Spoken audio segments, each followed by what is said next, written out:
अगर आप एक मछली पालक हैं तो आंध्र प्रदेश का मछली आप देखते होंगे कि आपके नज़दीक में भी छोटा से छोटा जो चौक होगा यानी बाजार होगा, वहाँ पर भी 15 दिन 20 दिन महीनों पुरानी आंध्रा वाली मछलियाँ बिक रही होंगी।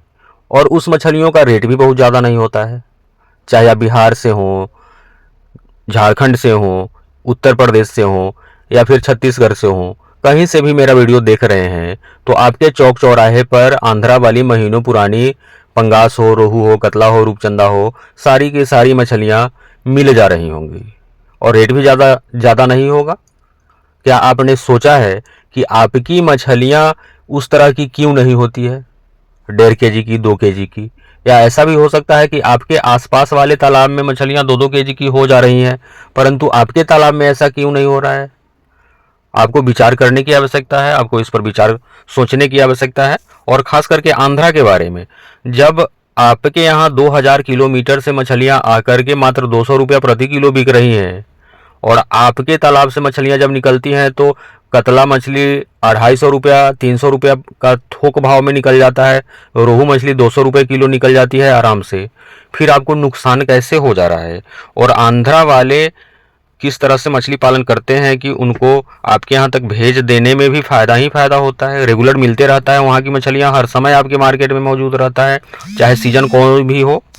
आपको एक बार फिर से हम बताना चाहेंगे कि आपको इस बात पर ध्यान देना पड़ेगा, अपना ध्यान आकृष्ट करना पड़ेगा। आप एक सफल मछली व्यवसायी बनना चाहते हैं, सफल किसान बनना चाहते हैं, तो हमको आंध्रा से सीखना पड़ेगा, आपको आंध्र प्रदेश वालों से सीखना पड़ेगा। हमको भी सिर्फ मछली मंगवाना नहीं है बिहार में, झारखंड में, उत्तर प्रदेश में, हमको भी भेजना है दूसरे स्टेट में।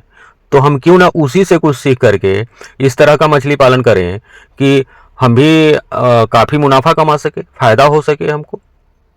दोस्तों, आपने देखना आरंभ कर चुका है मछली पालन से related YouTube channel fish farming and fish. मेरा नाम बबलू सिंह, बिहार हाजीपुर के रहने वाले।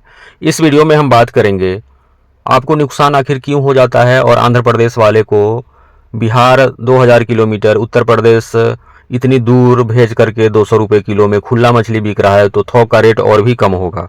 आप इस पर सोचे हैं कभी? नहीं सोचे हैं तो थोड़ा सा उस पर विचार करें।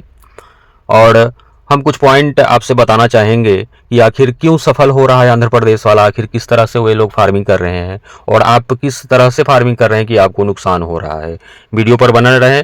और एक चीज़ हम और बताना चाहेंगे कि आंध्र प्रदेश वाले लोग बच्चे का क्वालिटी उत्तम क्वालिटी का ही डालते हैं। और आपको हम बताना चाहेंगे कि हम लोग कलकत्ता से भी आंध्रा में बच्चे भेजते हैं, कलकत्ता से भी आंध्र प्रदेश में बच्चा जाता है।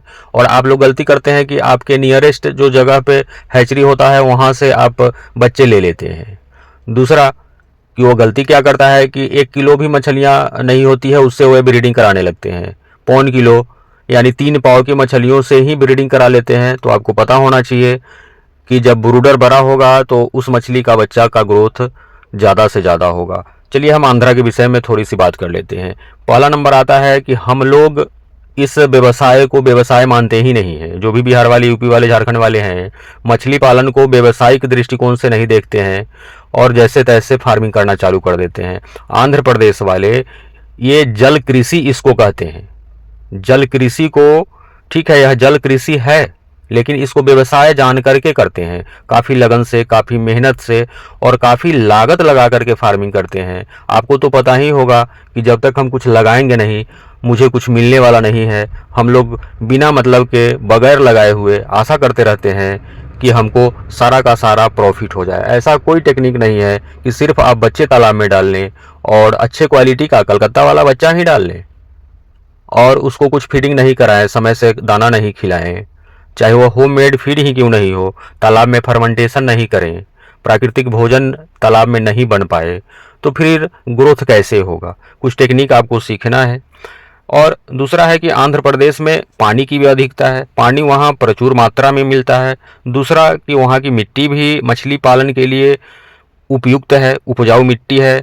और तीसरा है कि एक तो बच्चे का क्वालिटी वो लोग बेहतर बनाता है, कलकत्ता से मंगा करके ही बच्चे डालता है और उसको ईयरलिंग करके, यानी लगभग 100 ग्राम के बच्चे करते हैं नर्सरी तालाब में। यहाँ बिहार यूपी वाले के साथ दिक्कत है कि वे लोग अपने नर्सरी तालाब में ही फार्मिंग करने लगते हैं।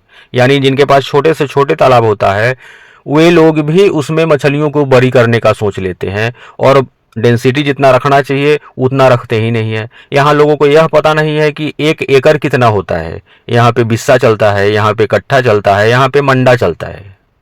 आप लोगों को पता होना चाहिए कि 1 एकड़ में कितने बच्चे डालने हैं। जो लोग नए लोग हैं उनको तो एकदम ही पता नहीं होता है, और आप लोग जहाँ बच्चे खरीदने जाते हैं वो लोग भी आपको गुमराह करते हैं।